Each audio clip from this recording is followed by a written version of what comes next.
എന്തൊക്കെയാ അദ്ദേഹത്തിന് ഷൂട്ടിങ്ങിൽ ഓർമ്മയുള്ളത്? എനിക്ക് ഓർമ്മ ഞാൻ കുറെ കരഞ്ഞു. കരച്ചിലായിരുന്നു ഫുൾ ടൈം. എന്നെ എന്തെങ്കിലും നിക്കി ചേച്ചി അല്ലെങ്കിൽ ടോവിനോ ചേട്ടൻ ഇങ്ങനെ എടുത്തുകൊണ്ട് നടക്കണമായിരുന്നു. അത്രയും കുഞ്ഞപ്പോഴായിരുന്നു? ഞാനൊരു 2.5 3 years ഉണ്ടായിരുന്നപ്പോഴാണ് ഷൂട്ട് ചെയ്തത്. ഓക്കെ. അപ്പൊ ശരിക്കും പറഞ്ഞാലൊക്കെ മനസ്സിലാവും നമുക്ക് ഇങ്ങനെയൊക്കെ വേണ്ട അങ്ങനെയൊക്കെ? ചെറുപ്പം തൊട്ടേ ഞാനിങ്ങനെ ആൾക്കാരെ അഭിനയിക്കാൻ ഭയങ്കര ഇഷ്ടമുള്ള ആളായിരുന്നു. ക്യാമറ വന്നാൽ ഞാൻ അപ്പം അഭിനയിക്കാൻ തുടങ്ങും. അങ്ങനെ ഒരാളായിരുന്നു. അതെ അതെ, പ്രത്യേകതരം ഒരു ജീവിയാണ്. ജീവിയാണ്, പക്ഷെ റെയറാണ്. ഈ സിനിമ അല്ലാതെ ആർമി അല്ലാതെ എന്തൊക്കെയാ വേറെ ഇൻട്രസ്റ്റുകൾ? വേറെ ഇൻട്രസ്റ്റ് ഡാൻസ് ചെയ്യും, പാട്ട് പാടും, കുറച്ചൊക്കെ ആൾക്കാരെ കേൾക്കരുതെന്നുള്ള ഓടും. പടം വരയ്ക്കും നന്നായിട്ട് ഞാൻ. പിന്നെ കീബോർഡ് വായിക്കും. കീബോർഡ് എത്ര ക്ലാസ് വരെ പഠിച്ചു? ഞാൻ പഠിച്ചിരിക്കുന്നില്ല, എൻ്റെ സ്കൂളിൽ ചെയ്ത് ചെയ്ത് അങ്ങനെ ഒരു ശീലമായൊരു സംഭവമാണ്. പഠിക്കാൻ പോയിട്ടില്ല. സെൽഫ് ടോട്ടാണ്. ഈ ഡാൻസിന്റെ കാര്യം പറഞ്ഞപ്പോൾ ഈ ലോഫിംഗ് വില്ല എന്ന് പറഞ്ഞ ഒരു ഷോയില് 3rd സീസൺ ആണെന്ന് തോന്നുന്നു. അതിലൊരു ഡാൻസിങ് സീക്വൻസ് ഒക്കെ ചെയ്തിട്ടുണ്ടായിരുന്നു. അതെങ്ങനെ സംഭവിച്ചത്? അതിന് അത്യാവശ്യം വ്യൂസ് ഒക്കെ ഉണ്ടായിരുന്നു ആ സമയത്ത്. ആക്ച്വലി ഞാനായിരുന്നില്ല കൃഷ്ണൻ, എന്നെ മറ്റേ ഗോപിമാരിൽ ഒരാളായിട്ടായിരുന്നു എന്നെ വിളിച്ചത്. മലയാളം കുറച്ച് പ്രശ്നമാണ്. അപ്പൊ എന്നെ വിളിച്ച് ഞാനവിടെ ചെന്ന് കഴിഞ്ഞപ്പോ എന്നോട് ഒന്ന് കൃഷ്ണനാണോ രാധയാണോ എന്ന് എന്നോട് ചോദിച്ചു. കൃഷ്ണനാവാന്ന് പറഞ്ഞു. പിന്നെ കൃഷ്ണനായിട്ടൊന്ന് ചെയ്തു നോക്കാൻ പറഞ്ഞു. ചെയ്ത് നോക്കിയപ്പോൾ അവർക്ക് ഇഷ്ടപ്പെട്ടു. കൃഷ്ണൻ ചെയ്തോളൂ. പിന്നെ എൻജോയ് ചെയ്തു കൃഷ്ണനായിട്ട്. പെൺകുട്ടികളായിരുന്നല്ലോ, എല്ലാവർക്കും ഒരു ജലസ് തോന്നിയ ടൈം ആയിരുന്നു. പിന്നെ അങ്ങനെ ഡാൻസിനെ സീരിയസ് ആയിട്ട് എടുക്കുക? അത് കഴിഞ്ഞപ്പോ എനിക്ക് ആക്സിഡന്റ് പറ്റിയായിരുന്നു കാലിന്. അപ്പോൾ അത് കഴിഞ്ഞപ്പോ പിന്നെ എനിക്ക് ഡാൻസ് അത്ര പറ്റിയില്ല. പിന്നെ ഇപ്പൊ കൂടുതലും സ്വന്തമായിട്ട് ചെയ്യാണ് ഡാൻസ്. എന്ത് ടൈപ്പ് ഓഫ് സിനിമകളാണ് ഇഷ്ടം? വളരെ സിനിമാറ്റിക് ആയിട്ടുള്ള സിനിമകളാണോ ഇഷ്ടം, അതോ ഇപ്പൊ അങ്ങനെ പറയാൻ പറ്റുമെന്ന് അറിയില്ല, കുമ്പളങ്ങി കുറച്ച് റിയലിസ്റ്റിക് അപ്രോച്ച് ഉള്ള സിനിമ, നേരെ വെച്ച് വേറെ കുറച്ചുകൂടി സിനിമാറ്റിക് ആയിട്ടുള്ള സിനിമ, ഏത് സിനിമകളാണ് കൂടുതൽ ഇഷ്ടം? എനിക്ക് അങ്ങനെയല്ല, എനിക്ക് എല്ലാ ജോണറിനെ കുറിച്ച് അറിയാൻ ഇഷ്ടം. എല്ലാ ജോണറും എങ്ങനെയാണ്, അതെങ്ങനെ ചെയ്യുന്നു, എനിക്ക് കൂടുതൽ അതിന്റെ ബാക്ക്ഗ്രൗണ്ടിൽ നടക്കുന്ന കാര്യങ്ങൾ അറിയാൻ ഇഷ്ടം. അപ്പൊ അതെങ്ങനെ ഷോട്ട് ചെയ്ത് കാണും, അപ്പൊ അത് അവരെന്ത് ക്യാമറ ഉപയോഗിച്ചാണ്, എങ്ങനെയായിരിക്കും ആ സീൻ എടുത്തത്. പിന്നെ ഈ ചൈൽഡ് ആക്ടേഴ്സ് ഒക്കെ കുറച്ച് വലുതായതിനു ശേഷം അവർ യൂട്യൂബ് ചാനലൊക്കെ തുടങ്ങും, ഇൻഫ്ലുവൻസേഴ്സ് ആവുകയൊക്കെ ചെയ്യുന്ന ടൈമാണ്. ദുർഗയ്ക്ക് അങ്ങനെ പ്ലാൻസ് ഉണ്ടോ? സമയമില്ല, പഠിക്കാൻ കുറെ ഉണ്ട്. ഇപ്പൊ യൂട്യൂബിൽ നിന്ന് കഴിഞ്ഞാൽ പഠിക്കാൻ സമയം കിട്ടില്ല. ആദ്യമായിട്ട് ഒരു കുട്ടി ഇങ്ങനെ പറയുന്നത്. എന്താ ഇഷ്ടമുള്ള സബ്ജക്റ്റോ? ഇംഗ്ലീഷ് ഇഷ്ടമാണ്, സോഷ്യൽ ഇഷ്ടമാണ്, ബയോളജി ഇഷ്ടമാണ്. ഇത് മൂന്നുമാണ് എൻ്റെ മെയിൻ സബ്ജക്ട്സ്. ബുക്സ് വായിക്കുന്നുണ്ടോ? ബുക്സ് നന്നായിട്ട് ഞാൻ വായിക്കും. എന്താ റീസെന്റ് ആയിട്ട് വായിച്ചത്? റീസെന്റ് ആയിട്ട് വായിച്ചത് would be how to listen. എനിക്കില്ലാത്തൊരു സംഭവമാണ്. ഓതർ ഞാൻ നോക്കിയില്ല ആക്ച്വലി. എനിക്ക് ഗിഫ്റ്റ് തന്നായിരുന്നു എൻ്റെ ബർത്ത്ഡേക്ക്. ഗിഫ്റ്റ് എനിക്ക് കൂടുതലും ബുക്സ് ആയിരുന്നു കിട്ടിയത് ഗിഫ്റ്റ് ആയിട്ട്. അപ്പൊ അതിരുന്ന് വായിക്കായിരുന്നു. ഈ ബുക്സ് വായിച്ചിട്ട് ഹൗ ടു ലിസൺ എന്നൊക്കെ പറയുന്നത് സെൽഫ് ഹെൽപ്പ് പോലത്തെ ബുക്സ് അല്ലേ? അങ്ങനത്തെ ബുക്സ് ഇഷ്ടം, അതോ ഫിക്ഷൻ ഇഷ്ടം, നോൺ ഫിക്ഷൻ? ഞാൻ കൂടുതലും സെൽഫ് ഹെൽപ്പ് ബുക്സ് ആണ് വായിക്കുന്നത്. എനിക്ക് ഫിക്ഷൻ ആ സംഭവം ഇഷ്ടമല്ല. ഫിക്ഷൻ നമുക്കൊന്നും പഠിക്കാൻ കിട്ടുന്നില്ല. അപ്പൊ ഇക്കിഗായ് ഒക്കെ വായിച്ചോ? യെസ്, ഇക്കിഗായ് ഞാൻ വായിച്ചിട്ടുണ്ട്. ഇക്കിഗായ് വായിച്ചിട്ട് എന്താ തോന്നിയത്? Ikigai change my life. ആണോ? എങ്ങനെയൊന്ന് പറഞ്ഞേ കേട്ടെ. എൻ്റെ ലൈഫിനോടുള്ളൊരു അപ്രോച്ച് മാറി. ഞാൻ കൂടുതലും മറ്റൊരു പെസിമിസ്റ്റിക് ആയിട്ടുള്ള ഒരാളായിരുന്നു. അങ്ങനെ പോട്ടെ ഇങ്ങനെ പോട്ടെ എന്ന്, അവിടെ കിടക്കട്ടെ ഇങ്ങനെ കിടക്കട്ടെ അങ്ങനെയുള്ള ഒരാളായിരുന്നു. ബട്ട് ഞാൻ കൂടുതലും ഇപ്പം എല്ലാം അങ്ങനെ ചെയ്യണം. ഇപ്പോൾ ഒരു കറക്റ്റ് ഒരു ഹാബിച്വൽ രീതിയിലൊരു ടൈം ടേബിൾ വെച്ച്, സ്കൊലാസ്റ്റിക് ആയിട്ടുള്ള കാര്യമാണെങ്കിലും അല്ലാത്ത കാര്യങ്ങളാണെങ്കിലും എല്ലാത്തിലും ഞാൻ കൂടുതലൊരു പെർഫെക്ഷനിസ്റ്റ് കൈൻഡ് ഓഫ് സംഭവം തുടങ്ങി. പാട്ട് പാടില്ലേ? പാടും. പറ്റില്ല, ഒച്ച പോയിരിക്കാണ്.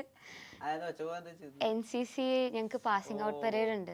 അപ്പോൾ സീനിയർ ആയതുകൊണ്ട് തന്നെ ഫ്രണ്ടിൽ നിന്ന് ഒച്ച ഉണ്ടാക്കണം.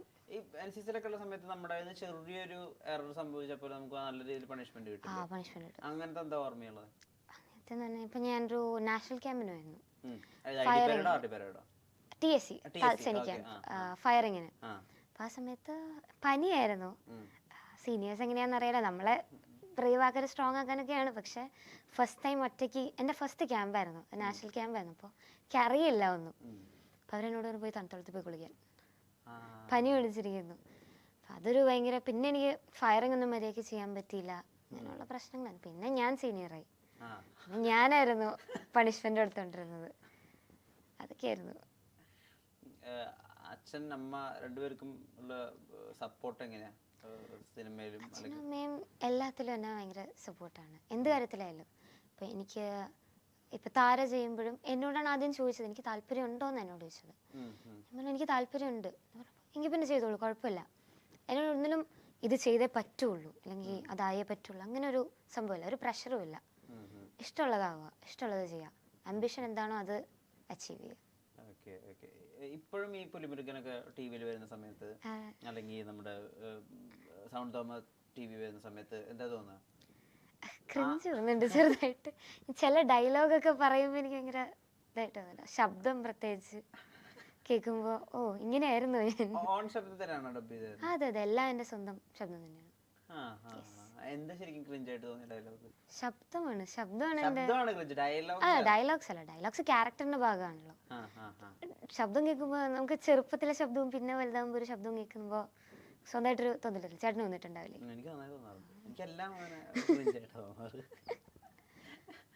ഈ സ്കൂളില് ഇപ്പൊ കുട്ടികൾ ഇങ്ങനെ എന്താ പറയാ ആസ്പിറേഷൻ അല്ലെങ്കിൽ എന്താവാനാണ് അംബീഷൻ എന്നൊക്കെ ചോദിക്കില്ലേ, ആ സമയത്ത് ഈ ഇപ്പൊ പറയുന്നത് തന്നെ എനിക്ക് നാഷണൽ സെർവ് ചെയ്യണം അല്ലെങ്കിൽ ഡിഫൻസിൽ പോകണം തന്നെയാണോ? അതോ എപ്പോഴും അത് തന്നെയാണ്.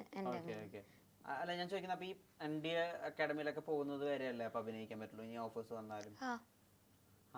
അത്ര വരെ ഉള്ളൂ. നമുക്ക് മെയിൻ ഡിഫൻസ് ആണ്, ആക്ടിങ് കൊണ്ടിട്ട് കാര്യമില്ലല്ലോ. ശരി, അപ്പൊ വെരി ഫേവറേറ്റ് ആയിട്ടുള്ള ആക്ടർ ആരാ? ഐ മീൻ ഫീമെയിൽ പെർഫോമർ ആരാ? അങ്ങനെ എനിക്കില്ല, എവരിവൺ ഈസ് ഗുഡ്. എല്ലാവർക്കും അവരുടേതായ ഒരു ഫീൽഡ് ഉണ്ട്. Not everyone may be good with comedy, പക്ഷെ നന്നായിട്ട് ചെയ്യുന്നവരുണ്ട്, ഇമോഷണൽ സീൻസ് നന്നായിട്ട് ചെയ്യുന്നവരുണ്ട്, ആക്ഷൻ ചെയ്യുന്നവരുണ്ട്. ആ ഒരു രീതിയിലാണ് ഞാൻ എല്ലാവരും. ആക്ട്രസിനെ പറയുകയാണെങ്കിൽ I'll probably go with Anushka Shetty. പുള്ളിക്കാരുടെ ഫീൽഡ് ഓഫ് മൂവീസ് ലൈക്ക് കൂടുതലും പീരിയോഡിക് മൂവീസിലേക്കാണ് പോകുന്നത്, but she is only one who can do it.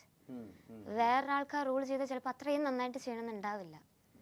Like ഭാഗമതി ഇല്ലായിരുന്നു, അതൊന്നും ആർക്കും ചെയ്യാൻ പറ്റുമെന്ന് തോന്നുന്നില്ല എനിക്ക്. ആക്ടർ ലാലേട്ടൻ, മമ്മൂക്ക, എല്ലാവരും ഉണ്ട്. അങ്ങനെ മാറ്റി നിർത്തി പറയാൻ പറ്റില്ല, എന്നാലും അച്ഛനെന്നുള്ള സ്ഥിതിക്ക് ലാലേട്ടനോട് കുറച്ചുകൂടി ഒരു ഈ ബർത്ത്ഡേ അങ്ങനത്തെ കാര്യങ്ങളൊക്കെ ഉണ്ടാവില്ലേ ലാലേട്ടന്റെ ഒക്കെ വിഷ് ഒക്കെ ചെയ്യും? വിഷയറുണ്ട്.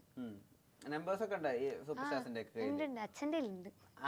അച്ഛന്റെ ഫോൺ യൂസ് ചെയ്യോ? യൂസ് ചെയ്യും.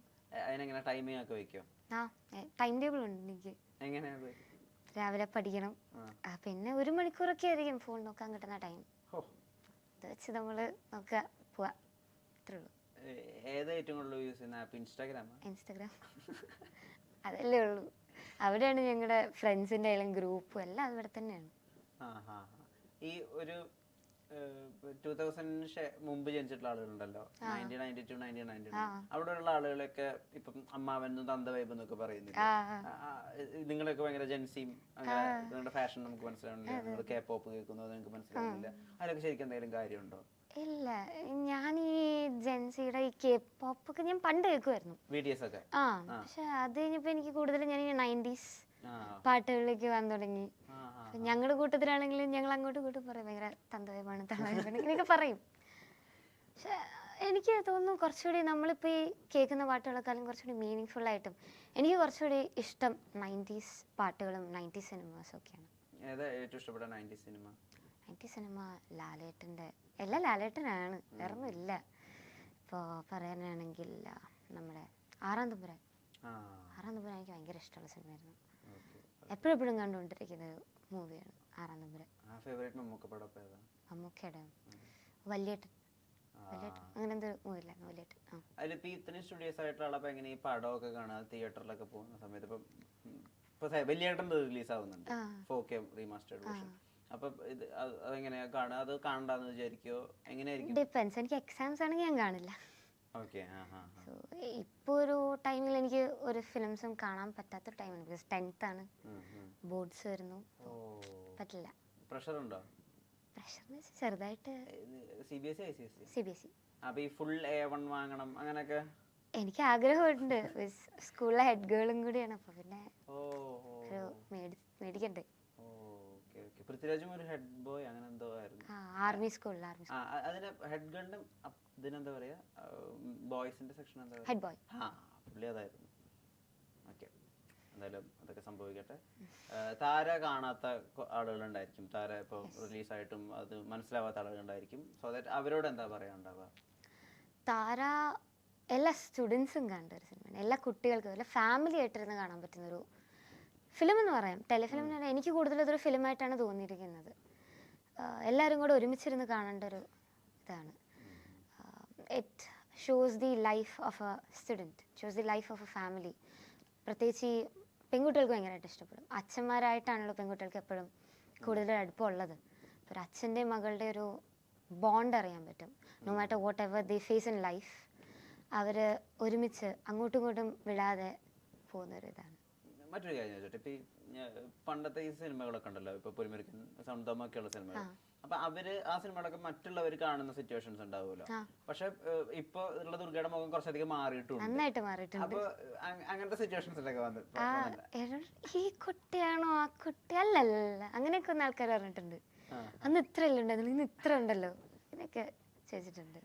അത് വല്ലാത്തൊരു മൊമെന്റ് ചെറിഷ് ആണല്ലേ. അതെ, ഭയങ്കരമായിട്ട് വലുതായല്ലോ, അതാണ് എപ്പോഴുള്ള ക്വസ്റ്റ്യൻ. ആരെങ്കിലും ഈ സിനിമയിലേക്ക് അഭിനയിക്കാൻ വിളിച്ചു കഴിഞ്ഞാൽ അവരോട് എന്താ പറയാ? ഒന്നും പറയാനില്ല. എന്നെ ഈ താരയ്ക്ക് വിളിച്ചത് ഞാൻ പുലിമുരുകനിൽ അഭിനയിച്ചിട്ടുണ്ടെന്ന് അറിഞ്ഞിട്ടുണ്ടായിരുന്നില്ല അവര്. എൻ്റെ ഒരു സ്കൂളിൽ ഒരു ഷോർട്ട് ഫിലിം ഉണ്ടായിരുന്നു, ഫ്രെസ്കോ എന്ന് പറഞ്ഞ കോമ്പറ്റീഷൻ. ആകുമ്പോൾ ഞങ്ങൾ ഷോർട്ട് ഫിലിം കോമ്പറ്റീഷൻ അയക്കുമായിരുന്നു. ഞാൻ തന്നെ ഷോർട്ട് ഫിലിം എടുക്കുന്നുണ്ട്, ഞാൻ അഭിനയിക്കുന്നുണ്ട്, ഡയറക്ഷനും ചെയ്യുന്നുണ്ട്. ഞങ്ങളപ്പോ അതങ്ങനെ കൊടുത്തപ്പോ യൂട്യൂബ് ലിങ്ക് ഉണ്ടായിരുന്നു. അപ്പൊ അത് താരയിലെ ഇവര് കണ്ടു, എൻ്റെ അച്ഛൻ ഫേസ്ബുക്കിലൊക്കെ ഇട്ടപ്പോൾ അത് അവർ കണ്ടു.